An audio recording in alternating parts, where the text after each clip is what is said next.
Committee. Appreciate everyone being on. It is 3 p.m. Eastern Time, and I will call to order. I will go ahead and call roll call. Our secretary is not on here. Commissioner Kinney is present. Commissioner Denny? Present. Commissioner House is participating in the same meeting that Donnie Woodyard is, which is in correlation to NIMSAC. There's a NHTSA conference today. So he is absent. Commissioner Vandeloon indicated he would be absent. Commissioner Taylor? Present. Present. And then Commissioner Schmieder also had a committee meeting, and he sent his sincere apologies and said he would attend if was needed. So I will go ahead and determine we have a quorum of the executive committee officers. Looking at public comment matters not on the agenda, I do have one additional item on the agenda. I did email it to the officers, and that was Donnie's request that we consider looking at regulation proposed by U.S. Department of Education. And so we will be adding that to the agenda when we get to that point. Thank you for the officers being on here, and appreciate the public attendees. Is this getting that? I saw we had a question. Public attendance is encouraged. We appreciate, besides the officers, we have several commissioners on. We do have our council on from Page, Wolfberg, and Worth. And then the public attendees appreciated. We do ask if there are comments from individuals that use the raise hand feature at the top of your screen. And if you are wanting to be recorded for attendance and otherwise, you can put your name and organization that you represent in the comments. Members may request to speak during periods using that raise hand feature. We do limit comments to 2 minutes. Any background noise, disruptive behavior, or inappropriate comments can result in your microphones being muted, and I authorize our administrator, who Ray Mollers is functioning as that today in the absence of our executive director, or I may mute you as well. So with that, we will move on. Are there any other matters or any public comment that anyone would like to make on a matter that's not on the actual agenda?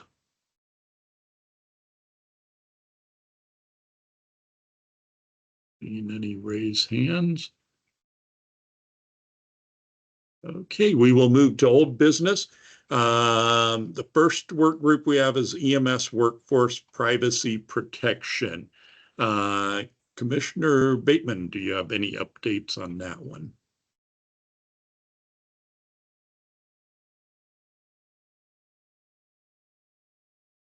My apologies for the delay. I was searching for mic and camera.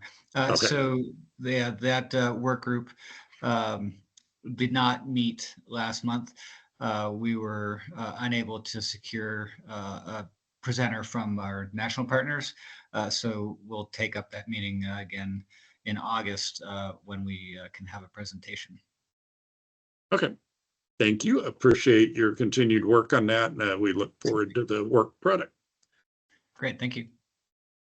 Next old business item is the GEMS collaborative effort, and our executive director, Donnie Woodyard, has been updating me on progress. He is still in communication with them. We do not have any action items. We did just we didn't really vote on it, but we indicated he could proceed with some collaborations for where we could help with submissions for educational updates. And so we'll keep the executive committee and the full commission updated as that progresses. The treasurer's report, Commissioner Vandeloon is not present. He did mail out the treasurer's report, and you may not have that in there, Ray. I think it actually came out afterwards. I would share it, but it's pretty basic, so I'll just read it. We started July with $84,218.97. We had 2 debits for payroll for our executive director, And so at the end of the month, our balance was $71,368.97. And so that's the only update that we had from that. If anyone has any questions on treasurer's report, I will attempt to do it. I do know Donnie has had some travel and I approved some expenses yesterday that will appear on the next month's treasurer's report. Okay, we have an executive summary that was submitted by our Secretary, Commissioner House, and that was for the July 10th, 2024 meeting. And we usually go ahead and approve it as a summary and approve it being placed on the website. I'll ask first if there's any corrections to that summary as included in the book for the meeting. I will entertain a motion to approve. I have a motion. Commissioner Kaler. Commissioner Kaler, Second. Commissioner Denny, and I will sign off, so we will show it approved since there's three of us. And that would leave no abstentions or no against. Moving on to the chair's report. We actually, for this month, I think most of it actually relates to executive director's report. And so I will kind of reference both together. First of all, we're excited. Donnie did email out. We are welcoming a couple of new commissioners. We had a change that occurred in South Dakota with a legislative transition where the people certs are separated from the organizations. And so with that, we actually are excited to have Whitney Burroughs will be representing South Dakota as the actual commissioner. Marty Link is still involved with the operational aspects, vehicles, ambulances, things of that nature. And so we will still work with him on national EMS stuff, but appreciate his service in the compact for many years. The second announcement that we had was in Oklahoma, they did appoint a new commissioner, and that is Dr. Wyatt Hockmeyer. And we are excited to have him on board, and they are already having good discussions. Oklahoma was one of the states, like my own state, Indiana, it's had some trouble transitioning data in. And so very exciting that that is an important matter with Dr. Hockmeyer as well. Donnie did note we have Commissioner Mike Bateman is familiar to us because he has been involved in the work group for the privacy and is very involved as their certifications, but was promoted and is actually the Chief of Emergency Medical and Trauma Services branch, which functions as the state EMS director. And I note that he is on as he gave his report. And so congratulations to him in his new full role as a commissioner with us. On the website, Donnie did update and he emailed, and I think it's a great resource. I struggled a little bit because Indiana, my predecessor was not involved with the National Practitioner Database, NPDB, and therefore I heard about it and I was hearing, oh, every state's supposed to participate. I'm like, well, we aren't. Are we in trouble? And fortunately, they did not reach out to us, but we were able to correct that by working with Donnie to educate myself a little better about it and my staff. And we did that a couple of years ago. But Donnie has now added a resource on our website about the MPDB that you can use as a commissioner. And so it's a great education piece that increases awareness. And so it tracks basically when there is disciplinary actions against an EMS certification, and I shouldn't say EMS, a healthcare license or certification. And so EMS is part of that in our roles. And therefore it is important to submit to there. And Donnie has given that great resource. So feel free to look at that. I think it's going to be a positive. We also have a new education piece as well. Donnie is putting on the website, or I have not looked to see if he added it. But there was a podcast and a request from an Indiana chief that does a podcast on EMS. And he said, you keep mentioning this EMS compact. He goes, I don't feel like I fully understand. I know it allows people kind of to go across state lines. What can you do? What can you not? Will you and Donnie sit down with me?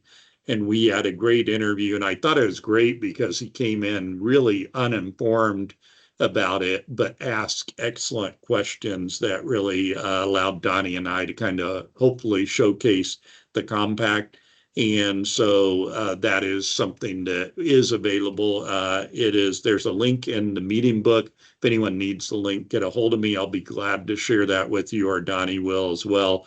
But we hope to have that podcast on our website as well.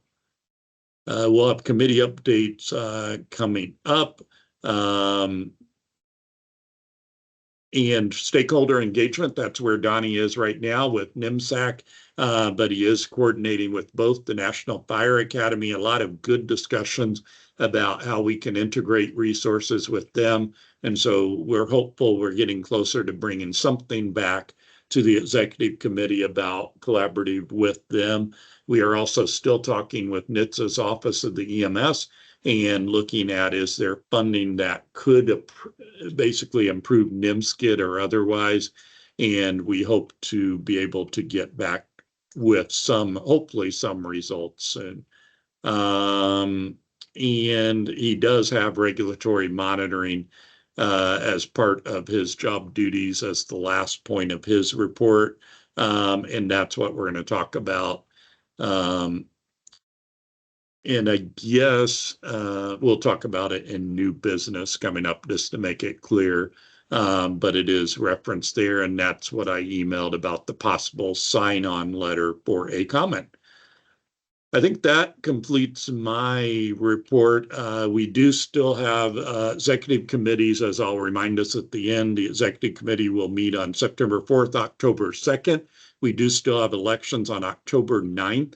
And those positions will be available, including myself, the treasurer, I should say the compact chairperson, the treasurer, and the at-large are all available for election, and all three of us have expressed interest in being reappointed.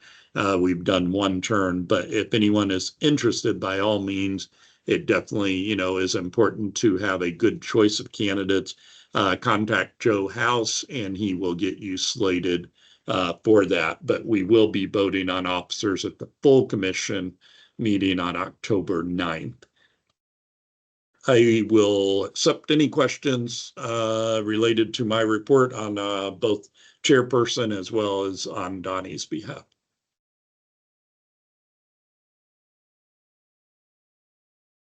Okay, Rules and Bylaws Committee.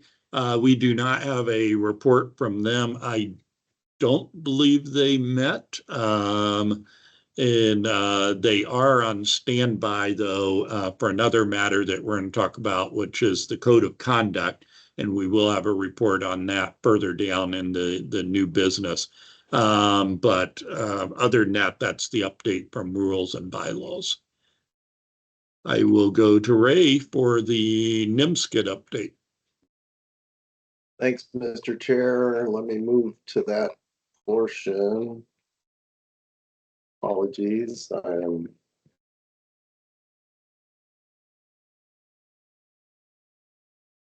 right. Not a lot has changed. We continue to grow with the number of providers in the database, although we are not any real closer on the states that are still onboarding. Tennessee has been working well over a year now with a vendor that just cannot get over the hurdle of transitioning from working outside of their state IT space and moving it to inside their IT space. So that's been a huge challenge. In fact, I think we're speaking with them this afternoon or tomorrow. North Dakota had started, but then seems to have dropped off.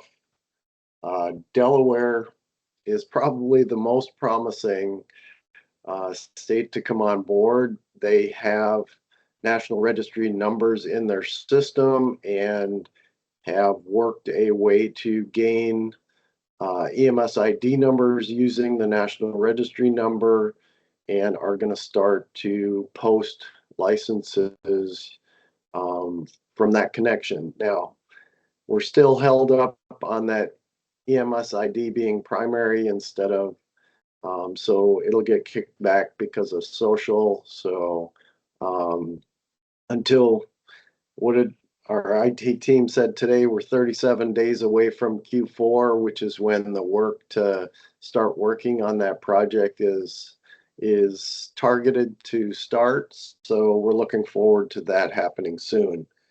Nebraska's been on and off. I'm not sure what's going on. I was hoping to see Tim today, but I'll catch up with him later to find out what's going on. Pennsylvania and Indiana. Craig, I don't know if you've heard anything from Acatus lately, but we have not. Probably need to get with Donnie and reach out to them to see if they're gonna start moving anything forward. South Dakota, with the change in who manages licensure now, we've lost the South Dakota BLS licenses are only as good as the last update, which was June 26th. So that data's there, but it's dated already. And Oklahoma is another state that's held up by Social Security's. Not having Social Security numbers and need some sort of workaround there. That's pretty much all of my report, barring any questions that anybody may have. I turn it back to you, Craig. I do have, you ask a little bit of question, a little bit of update on Acatus. They have been kind of waiting to see whether Pennsylvania may be switching to Acatus. And so they had, when they consulted Indiana for background, I mentioned that. And so they were saying if we were to join, that's a full requirement. So Acatus been kind of waiting to see, which I be cautious, I'm on a public forum recorded, but has been their practice. And so I just sent them kind of their response was, thank you for the candid email. It was rather direct, saying, hey, you already have one state not in compliance, another uninterested, you just need to get it done. And so they said they have escalated it, so I will keep you posted as to that. Thank you. Any questions for Ray related to NIMSKID and the integrations we have going on? Thank you, Ray. As always, appreciate your work on it. You're welcome. Moving on to new business. The first one we have is to recognize the new commissioner appointments. Commissioner Whitney Burrows from South Dakota, and then Commissioner Wyatt Hockmeyer from Oklahoma. And both of those we did receive and verify the appointments through the governor's office out there for each state. Someone can remind me, but to me, and maybe council knows or Wayne knows, I don't think we have to take any action because I think the governor has the ultimate authority to appoint those. Doug's nodding, so I'm going to go with. I agree. Okay. And so we do recognize the governor's appointment. We have no reason to contest it. Not sure that we could. So both of them are members. We certainly welcome them. Look forward to working with both of those states. Next item we have is draft position paper on privilege to practice code of conduct. I believe we had a discussion here and then we gave some feedback and it went back And so I will turn over to Commissioner Johnson for an update on that. Thank you, Commissioner Kenny. That is correct. We did present that to the executive committee last meeting.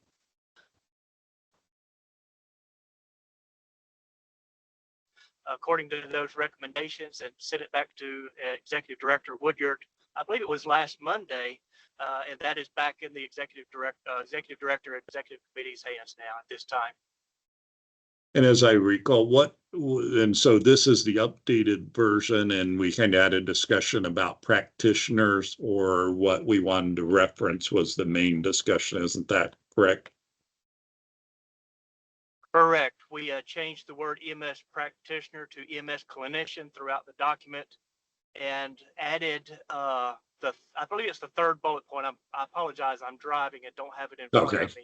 I believe it's the third bullet point, to where it included treat all people, not just patients, but treat everyone with the due respect they deserve.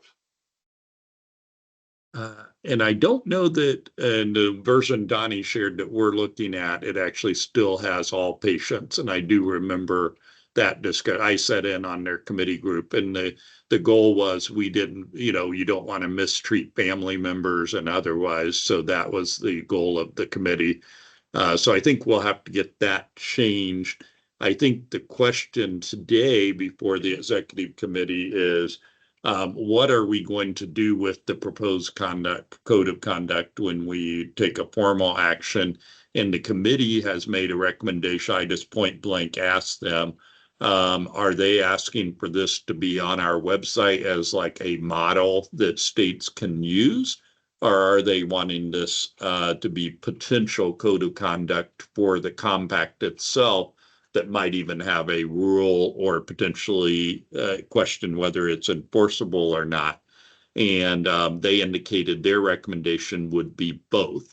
And so I think the question before the executive committee is, do we think we need any more work other than to make sure we have the current version? And then who is going to make the determination? Because kind of the question that Donnie and I have thrown around, we feel like if this represents whether it's a model for our compact or the commission, or whether it becomes a rule, we feel like obviously the rule would be full commission. But even if it is this a model code of conduct, we feel like we may need to add this to the commission meeting for all commissioners for October 9th. And so I guess my question to the exec committee is, do we want to go ahead and slate that for consideration on October 9th as a model code of conduct? And then separately from that, and maybe we want to wait, do we want to refer it to rules and bylaws to see if it can be implemented as any rules or bylaw changes?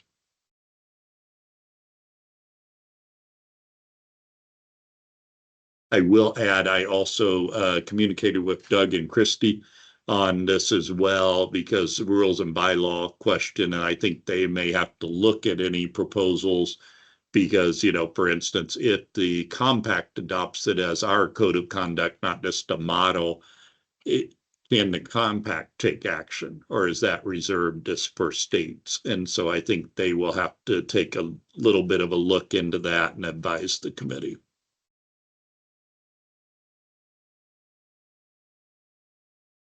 Thoughts? Yeah, Aaron, go ahead. Yeah, I mean, I wish we had the full committee here today. I'd love to really hear their thoughts on it. I'd love to, at the very least, put this in front of the entire commission.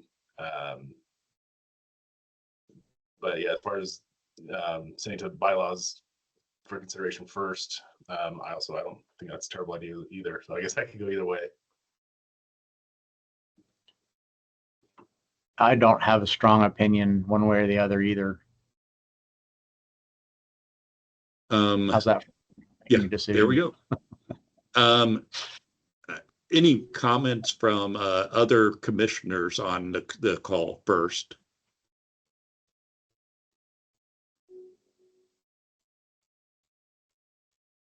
Any further comments, Commissioner Hey, this is Johnson? Commissioner Johnson again. Yeah, go ahead. Hi, this is Commissioner Johnson. We did discuss this in the bylaws committee, and we are prepared to put that into rules or introduce it for a vote into rules. But we were, waiting for the executive committee to make that determination, along with Doug Wolfberg and team to guide us in that as well. But we did discuss that potential, and we were all for it. Thank you. Do we have another executive committee meeting before the full commission meeting? There should be a bylaws committee meeting, and then we still have 2 executive committee meetings. Yes.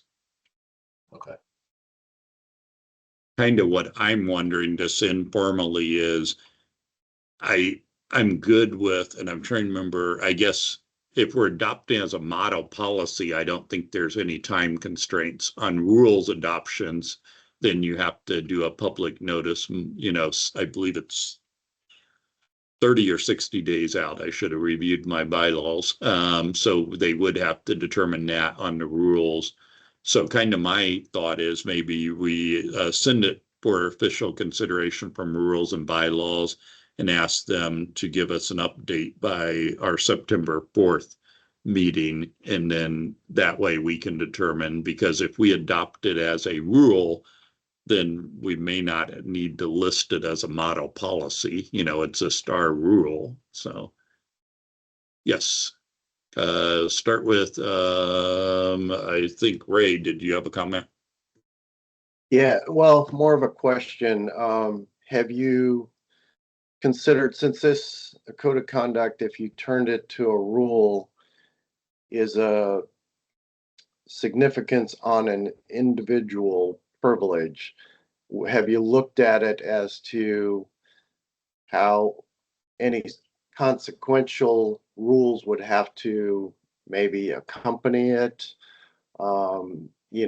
What to do if they don't meet the code of conduct and something like that. Just thinking steps beyond making it a rule.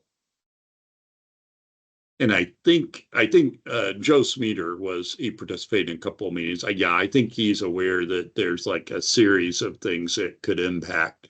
So I feel comfortable the rules and bylaws will consider that. Just a thought. Thank you. But thank you. Commissioner Bateman. Yes, thank you, Mr. Chair. I was actually going down the same line of thinking. There is who would enforce, what would be the disciplinary actions that could be taken, and yeah, I just wanted to raise those types of questions. No, and I think that's very prudent, and I think maybe that's why we want to make sure we vet this out, even if we can't consider it at October 9th's meeting because of time. I think bylaws needs to take their time and look at it, because I still scratch my own head a little with my legal thinking as to, how would a code of conduct, I could see it if it is the compacts and then we authorize states to take action based on the compacts. Then if the states have that ability, then that makes sense. But, is this saying somehow the compact or compact staff can remove a privilege to practice? I think there's a lot of, it could get a little sticky. So I think Doug and Christy will have their work for them. So yes, Doug. Oh, yeah. So, one of the confounding variables here, to use that phrase, is that most of the other compacts, healthcare compacts, have privileges that have to be applied for and then granted to people who meet qualifications. As I think everybody knows, the EMS compact is sort of an automatic privilege to practice for any practitioner, who meets the qualifications set up in the compact. So there's no application or approval process or, separate list of people who are utilizing the privilege. So that's one of the challenges if there were to be some limitation or revocation of a privilege separate and apart from a person's license based on violations of commission rules or the commission code of conduct, how that would be operationalized would be, you know, would be one of the things that we'd have to sort of think through here. So Craig, the chair gave us a heads up about this discussion about whether or not the code of conduct would be incorporated as a rulemaking process within the commission's rules. Beyond that heads up, we haven't really had much of an ability yet to sort of think through how that would be operationalized if that is a step the commission would want to take. This is all by way of saying we would benefit from some dialogue. If this goes to the Rules Committee or, wherever this goes, then, Mr. Chair, we'd really benefit from hearing from, state EMS officials who are in the member states about concerns and logistics and other things about how that would be operationalized and how we would best then write a rule that would, that would do that.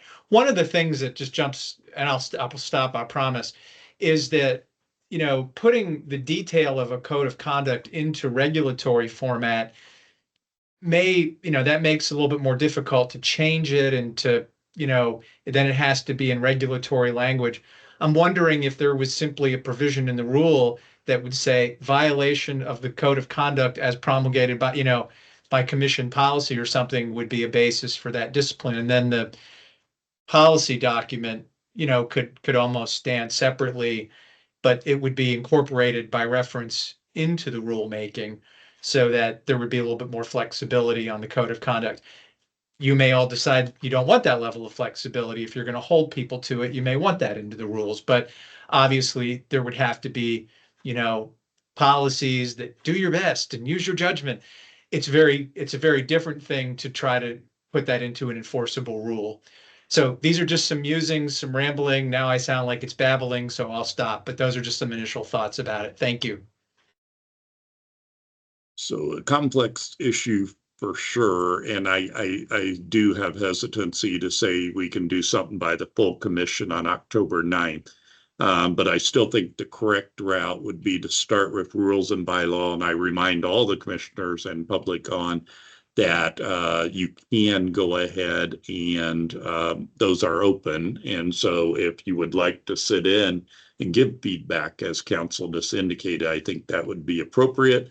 And so I will have Donnie make sure, and I think he already does, but make sure people know when they are meeting.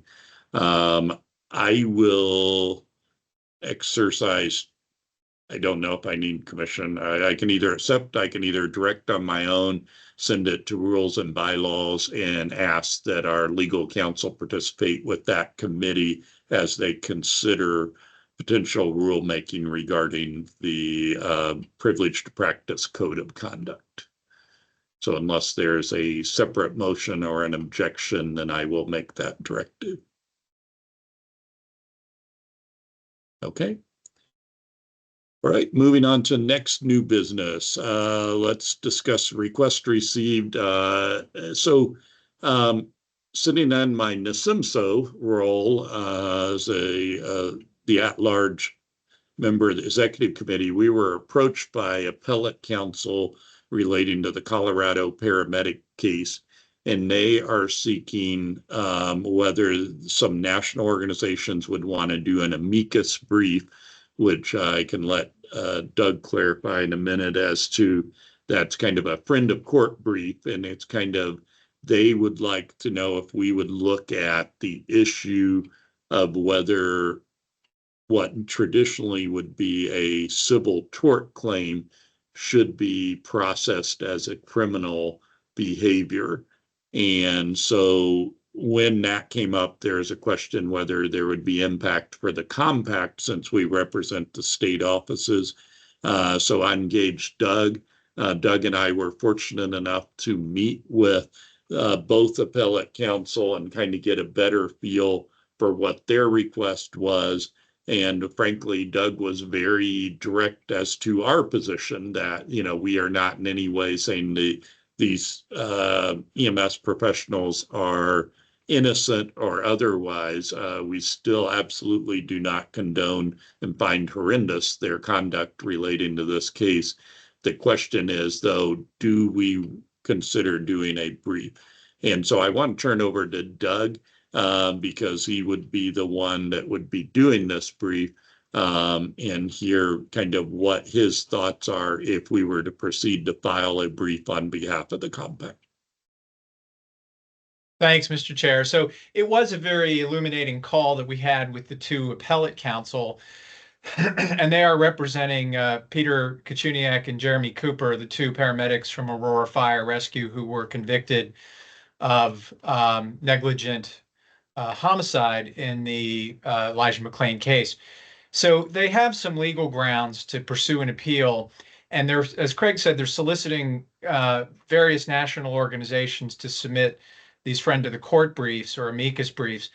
And when Craig said that I was very direct about our position, it was really just me, because the position is up to you. It's up to the commission if the commission decides to file an amicus. What I was saying is sort of don't expect any national organizations, to at least not any that I have anything to do with, to jump in and say, you know, this verdict is a travesty. These paramedics, you know, were serving humanity with the utmost integrity. You know, and everybody knows that the care was deficient, and that, you know, I wouldn't participate in the writing of a brief for any client that wanted to defend their conduct. So just that's my own personal code of ethics.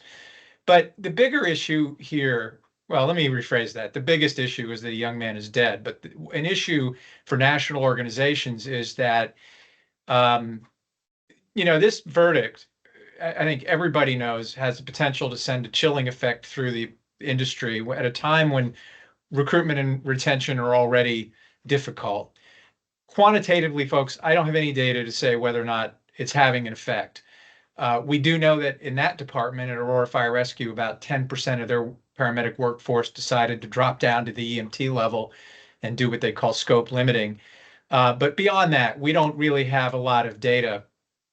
So anecdotally, you know, we have to sort of look at whether or not the idea of taking violations of standards of care, right, which has always been medical malpractice, civil law, tort claims, and turning that into the basis for criminal liability, that's really the issue that I think national organizations might want to weigh in on.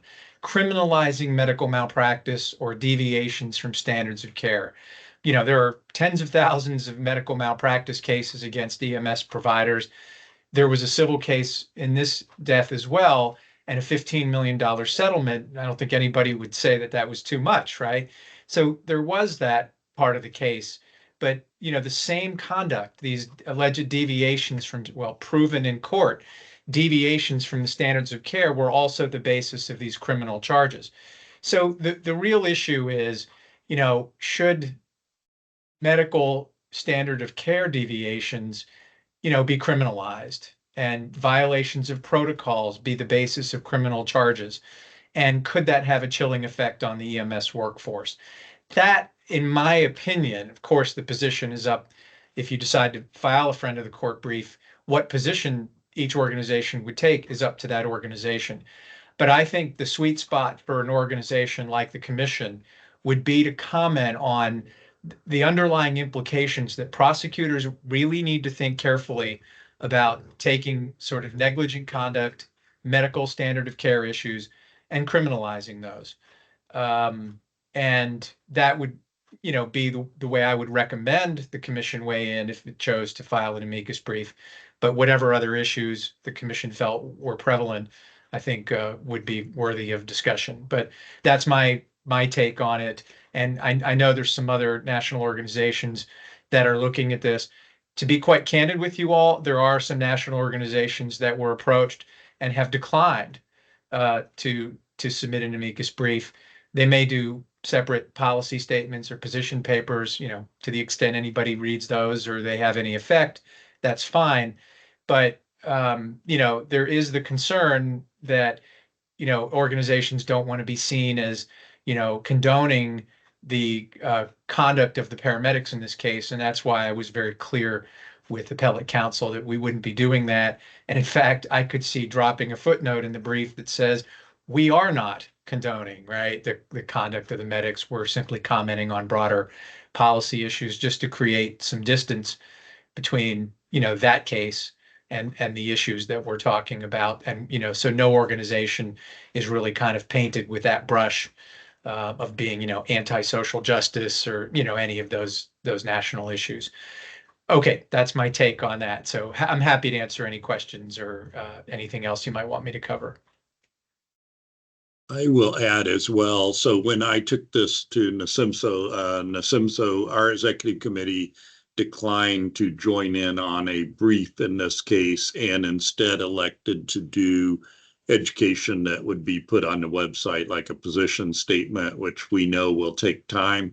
The concern was they did not feel that it could vet through.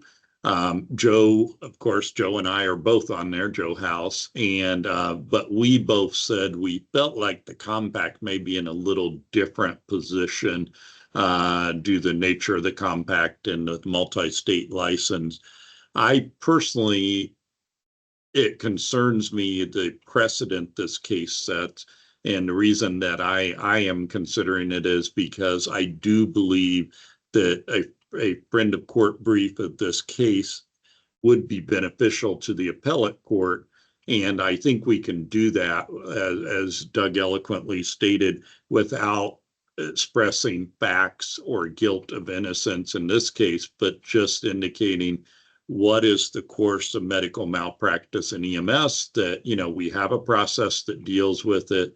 And as Doug indicated, it would be a high burden to cross over into the criminal arena. And I think in this case, then the court would have to decide was, did it cross over or not? And that would be their determination, but we would not be, quote unquote, lecturing them on it or trying to come up with a position for these two defendants, but would merely be stating the concern with the precedent that this case sets. So that's where I come from. I will open it up, give Aaron and Wayne, Commissioner Baton. I'll start with actually, Wayne, I think you had a little bit of concern initially, so I'll start with you and see, as you've thought it through, what your concerns are and what your thoughts are. Yeah, my concern is looking at it from the compact perspective. Each of our states may have a different take on this, and that's what would make me very uneasy about getting in the middle of it. And I completely agree with where Doug's coming from, trying to stay, on just that narrow sliver of facts on this. But I don't know, it just makes me uneasy to get my state in particular anywhere near this as far as an opinion goes, and then have to go explain to my boss why this organization that I'm a part of is, it just makes me really uneasy. I wonder if the juice is worth the squeeze, to quote Dia. And that is true. Commissioner Bateman raised his hand, and he is from Colorado, and I had notified their office that we were considering and they were reviewing. It's not a direct appeal of any licensure action in their state, but yet, certainly don't want to offend their office. So Commissioner Bateman? Yes, thank you, Mr. Chair. I am not a member of the executive committee, but as the compact commissioner for the state of Colorado, I do want to be on the record as recusing myself from the discussion since the obvious conflict of interest. So okay. Thank you. Okay, thank you. Any thoughts you want to share, Commissioner Kaler? Sorry, at large. Yeah, I think this has all been really great. I'd like to echo really what everyone else said, that I don't really know if us taking a position on it is in our best effort or in our best interest. Like I said, I kind of think that might be a better opportunity for NASIMSO. NASIMSO is not really wanting to take any hard stances on as well. That I think we probably shouldn't either.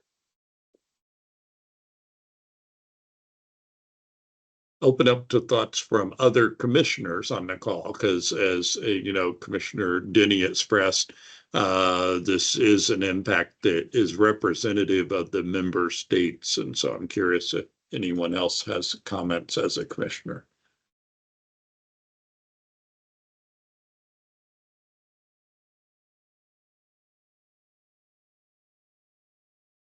Any other comments from either the public or otherwise that would like to comment on this? You can use the raise hand.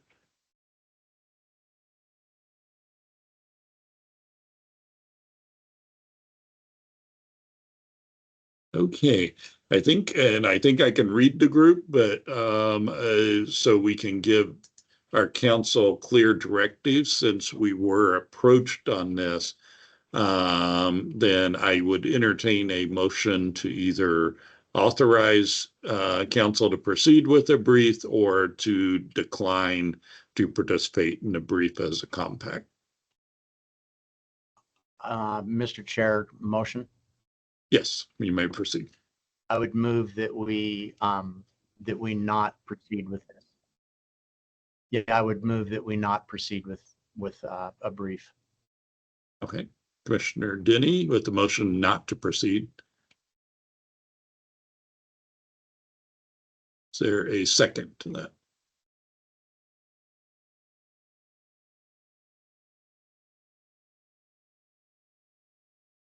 Not hearing a second, then the motion will die.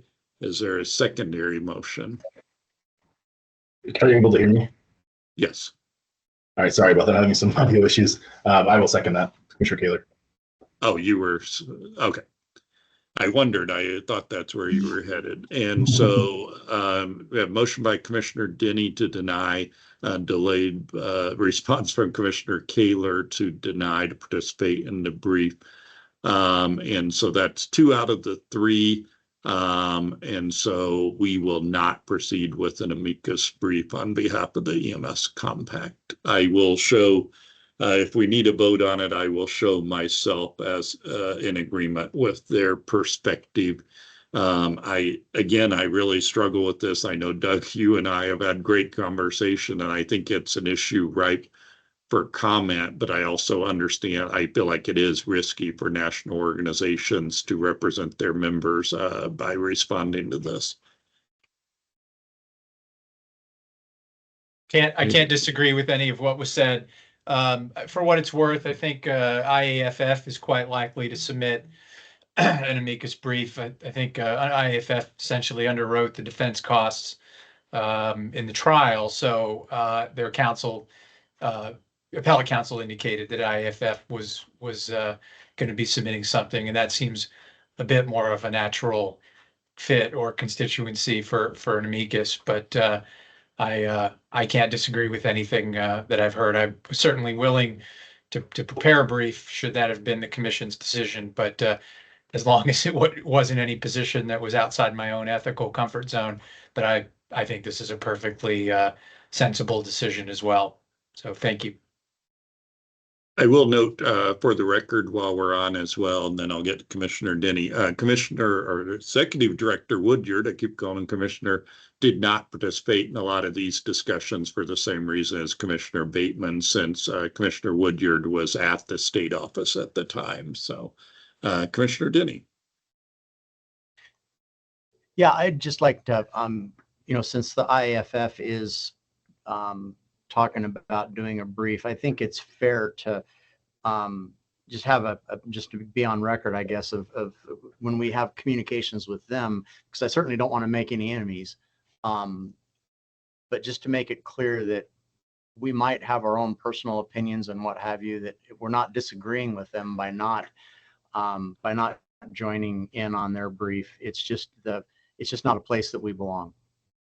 And I think it's fair to have that communication with them that, we're not saying we disagree with them, but it's just not a place that is really our business to get into. I think it's a place that each and every state could have an opinion, but as a group, I think it would be really a challenge to come up with a meaningful decision that represented all of our members.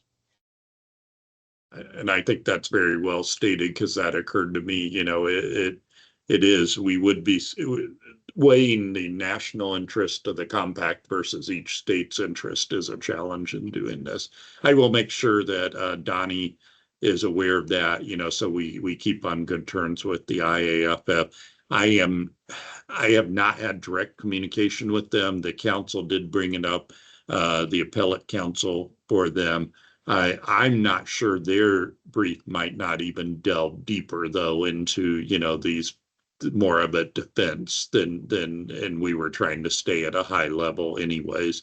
But we certainly, as you noted, we do not want any enemies or to appear to not care about the concerns. Okay, thank you all for consideration of that. We do have one additional item on new business that I had added at the start of the meeting. And our executive director had indicated a request to do public comment on proposed regulations by the U.S. Department of Education. It was the last bullet of his executive director's report. But I also did circulate a proposed sign-on letter. And the question has to do with some changes to Title IV funding that may make it more difficult to fund. And there's an hour requirement as well. And you see there, it talks about clock hour based education. And so the question was whether this would impact EMS education. And Donnie's concern was that it might. I actually had heard about this because Ohio reached out and they are very concerned. I honestly do not believe in Indiana that we have any programs that use Title IV. And so for us, it is a kind of non-issue. I will allow council to comment because I know Donnie forwarded to them. And I think Doug did review that as well with Christy. Just real quick, I have another matter at top of the hour I have to jump on, but yeah, I did take a quick look at this with the same disclaimer I gave to Donnie when he sent it around that post-secondary education law is not my forte. I think the threshold issue is, are any paramedic or EMS educational programs accepting or using Title IV student aid and funding? If they are, this would have an effect. I don't know what the answer to that question is, but if not, then this would not have an effect. These rules, as I read them, don't say what an EMS educational program can or can't do.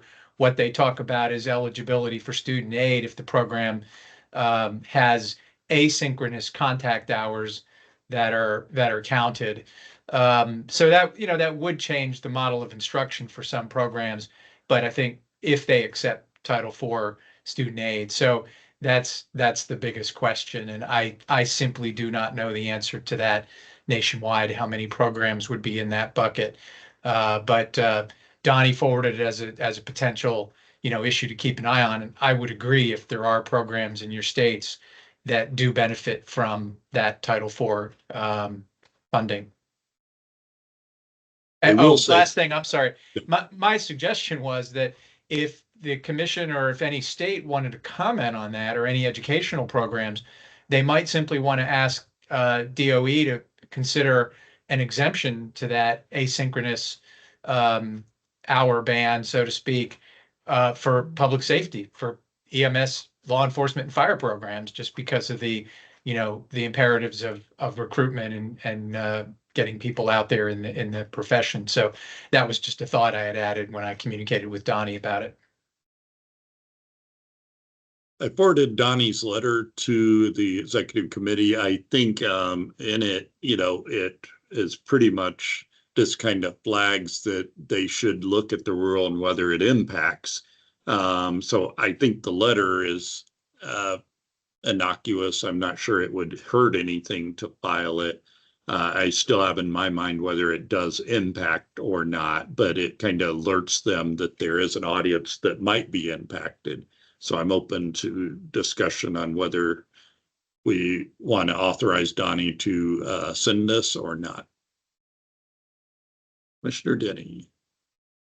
Yeah, I looked at the letter that you referenced, and I don't have any concerns about it. I think, and I think I don't think any of us know for sure if this has an impact or not, but the fact that it might kind of worries me, and I worry that that it might have an impact on some state, and it doesn't cost us anything to raise the flag and at least make them aware of it.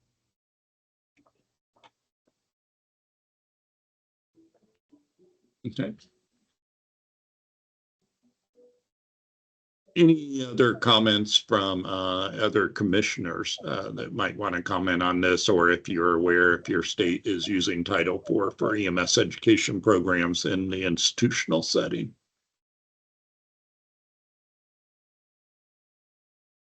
Any comments from the public?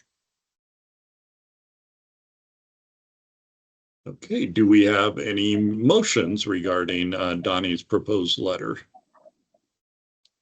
I would move that we go ahead and authorize him to submit that letter. I would second the motion. A motion and a second. We will make it unanimous and we'll authorize Donnie to go ahead and issue the letter on behalf of the EMS Compact. Thank you, everyone. That is the last of the agenda items other than partner updates. If there's any partner organizations on here, first of all, again, welcome. I did see that a few people logged on there.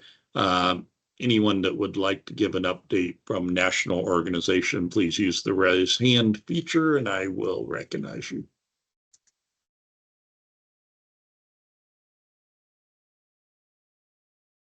Okay. I'm not seeing any, so we are at the hour, so I'm going to prepare to adjourn. Our next executive committee meeting will be September 4th. We'll also have one on October 2nd. The full commission will be meeting on October 9th, and that will be an elections meeting. So again, thank you all. Thank you to the fellow executive committee for being on, and thank you to the other commissioners, and thank you to the public. Everyone have a nice day. Take care. Thanks, everybody. Thank you.